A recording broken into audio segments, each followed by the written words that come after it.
Hai, selamat siang semuanya. Selamat datang di Kunci Rahasia Kesuksesan Jepang KRKJ dan kali ini 107. Ya. Dan kali ini berat ya. Itu kali ini kita bahas Shinbizen. Kalau Shinbizen itu sebenarnya itu ya kalau dari zaman dulu ya namanya itu pakar filsafat di barat gimana gitu banyak yang menceritakan manusia hidup untuk apa gitu. Dan ya Jepang pun sama. Dan setahu saya selama ini itu pakar filsafat Jepang yang banyak yang setujui adalah filsafat ini, Shinbizen. Jadi manusia hidup untuk apa gitu, ya. Dan coba satu-satu ya. Dan saya terjemahnya kalau Shin itu kebenaran, Bi itu keindahan, dan Zen itu kebaikan, ya. Jadi pertama itu ya kebenaran. Kalau kebenaran itu saya boleh diterjemahin adalah keinginan Tuhan, ya. Atau itu sistem alam semesta ini gitu loh. Ya, jadi misalnya kebenarannya, misalnya saja kalau misalnya tanahnya bagus, airnya bagus, nah, di situ kalau itu kan nanam bibit tumbuh, itu namanya kebenaran. Shinjitsu, kalau shinjitsu itu kebenaran, ya, tidak ada bohongnya kan, pokoknya memang begitu gitu loh, ya. Misalnya saja itu kan laki-laki tidak bisa melahirkan anak, tidak menyusui anak, ya itu shinjitsu kan, ya kan. Jadi kita tidak boleh melarikan diri dari kebenaran, hanya mikir itu kan apa namanya bayangan-bayangan saja, enaknya begitu, sebaiknya jangan begitu. Tapi kalau tidak akarnya ya, akarnya tidak nyangkut kebenaran atau hukum alam, berarti bohong ya, berarti tidak kehidupan manusia yang tidak benar gitu, tidak utuh gitu. Ya, itu namanya shin, ya kan? Kemudian ini agak lucu ya, keindahan, ya kan? Misalnya ya, tahun ini ya ada itu kan Olimpiade, ya kan Olimpiade Tokyo, ya. Kalau itu ya pemain-pemain yang profesional, misalnya itu ya, kalau di Indonesia yang dapat itu ya medali itu ya angkat berat ya. Kalau yang angkat berat itu kalau lihat ya kan indah loh gerakan badannya, ya kan? Atau itu ya atlet istrinya apa sih? Misalnya itu kan apa namanya tetsubo apa? Pokoknya kalau di Indonesia nggak begitu terkenal ya. Itu yang olahraga yang itu pakai pipa dan itu kan putar-putar di situ gitu kan? Ya apa sih itu namanya? Atlet apa gitu ya. Ya itu juga itu kan. Kalau namanya manusia ya, kalau namanya manusia itu kalau betul-betul itu ya kondisi yang benar justru kelihatannya indah. Ya. Yang paling gampang itu sushi. Sushi tahu kan apa masakan Jepang ya, ya kan? Orang yang betul-betul itu ya profesional bikin sushi itu gerakan tangannya betul-betul indah gitu loh. Atau itu kan memotong ikan saja gerakannya betul-betul indah. Ya. Jadi kalau hal-hal yang mengikuti ritme ya, ritme Tuhan, ya, ritme alam semesta itu semua jadi indah. Ya kan? Misalnya saja jungle atau itu ya hutan rimba kayak kalau hutan rimba kalau masuk itu sama sekali manusia tidak sentuh, ya kan, tapi ternyata pohon-pohon munculnya ya kan teratur, ya sebenarnya bukan teratur, justru tidak teratur itu yang kelihatannya indah gitu, ya. Jadi keindahan itu apakah betul-betul manusia juga, lingkungan juga, kalau betul-betul itu mengikuti ritmenya atau gerakan alam semesta semua indah, ya. Misalnya saja itu kan sungai-sungai kotor, kenapa? Ya, karena orang manusia merusak lingkungan kan. Jadi kalau alam yang tidak indah itu ya itu karena manusia merusak atau ada kesentuhan tangan manusia gitu.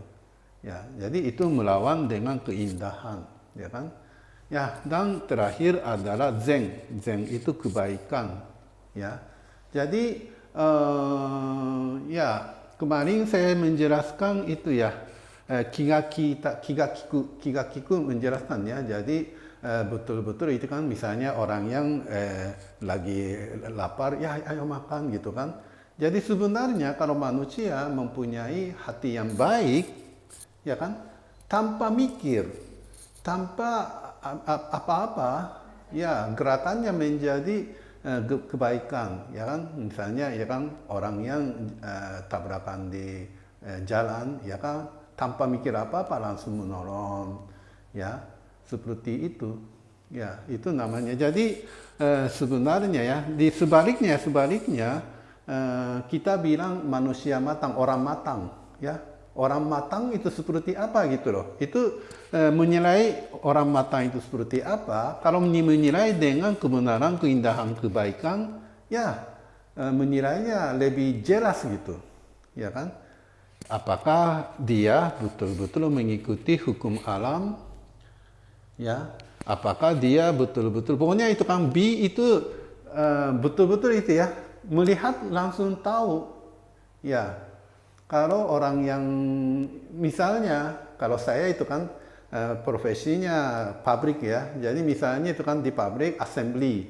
Kalau assembly itu kalau orang yang betul-betul itu ya bagus, dengan lihat gerakannya dia saja merasa enak gitu loh, ya kan? Jadi kalau betul-betul efisiensinya tinggi atau gimana, itu justru dengan melihat saja ketahuan, oh itu indah, ya.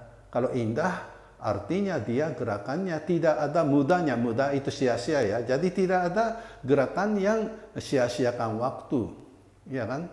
Ya misalnya di kantor juga, kalau misalnya di kantor juga, kalau satu hari kerja di kantor, ya kan, duduk di meja dan gerakan badan kelihatan indah. Ya biasanya dia betul-betul itu ya sungguh-sungguh kerja, ya tidak ngobrol, tidak main aneh-aneh gitu kan. Ya kalau begitu lihat dari belakang saja kelihatan indahnya, ya kan, itu keindahan. Dan kebaikan, ya kebaikannya itu kan ya salah satunya kemarin saya jelaskan kigakiku, ya kigakiku itu ya kalau ada yang sulit ya langsung menolong, ya kan.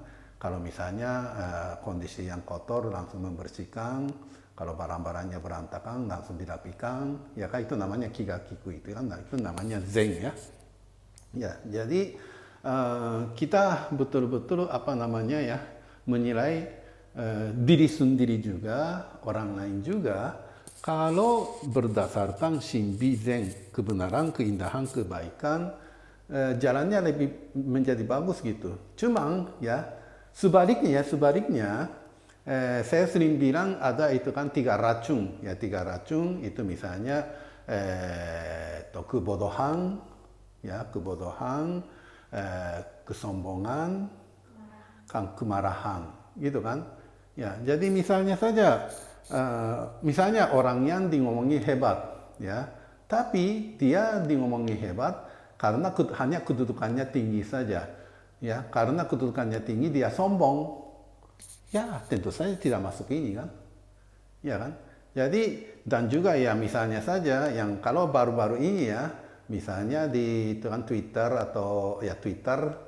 Ya like-nya banyak, atau misalnya YouTube juga ya like-nya banyak, ya. Dan juga itu ya saya maaf ya sekarang terutama itu Facebook deh. Kalau Facebook dulu nggak ada, tapi baru-baru ini muncul itu video pendek. Dan video pendek itu kan rekomendasi gitu kan. Mungkin karena saya suka seperti itu dan itu ya, apa IT-nya itu kan menilai saya begitu, entah kenapa nggak tahu, banyak yang film-film bahenol gitu.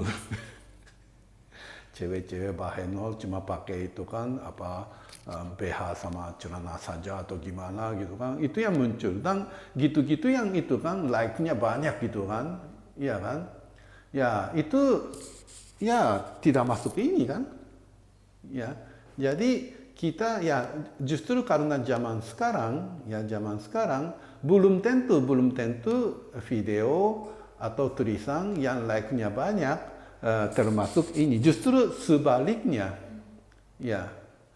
Jadi kita apa ya, kalau betul-betul mau masuk surga, ya mungkin ya selalu kembali ke sini, ya. Ini benar nggak? Ini indah nggak sih?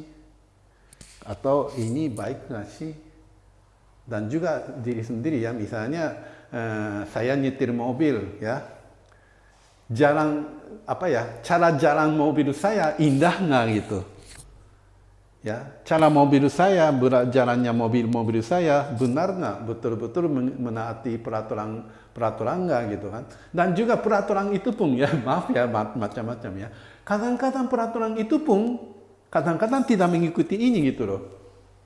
Ya, maaf ya, saya itu kan sekarang lagi corona, tapi saya anggap sekarang udah corona sudah mereda dan itu walaupun saya ngomong itu ya, ngomong keras, tapi karena saya nggak kena corona, tidak pakai masker nggak apa-apa kan. Tapi misalnya saja ngotot-ngotot pakai masker apa gitu, menurut saya tidak indah. Ya, ya kan. Daripada cewek pakai masker, cewek yang tidak pakai masker kelihatannya lebih cantik kan. ya salah satu contohnya sih. Jadi kalau peraturan, apakah karena mengikuti peraturan baik dan benar, belum tentu. Sering sekali peraturan itu yang melanggar Shinbisen ini. Ya, jadi kita harus latih otak agar bisa mikir dengan semurni mungkin. Ya. Dan untuk semurni mungkin ukurannya apa? Ya ukurannya Shinbisen, kebenaran, keindahan, dan kebaikan. Sebenarnya kalau dengan Shinbisen ini saja bisa diskusi beberapa hari juga sih. Kalau di itu ya pakar-pakar apa namanya filsafat gitu ya. Ya dengan Shinbisen saja itu bisa bikin buku yang tebal gini gitu ya. Ya. Tapi ya kalau secara singkat, kalau sebenarnya prinsip saya mau menjelaskan hal yang bermakna dengan sederhana mungkin, ya itu prinsip saya. Dan video ini ya tentu saja mengikuti prinsip saya dan mudah-mudahan ada manfaatnya, ya. Dan dengan kita mendalami Shinbisen atau memperhatikan Shinbisen, meningkatkan kemampuan sebagai manusia dan mari kita masuk surga. Terima kasih.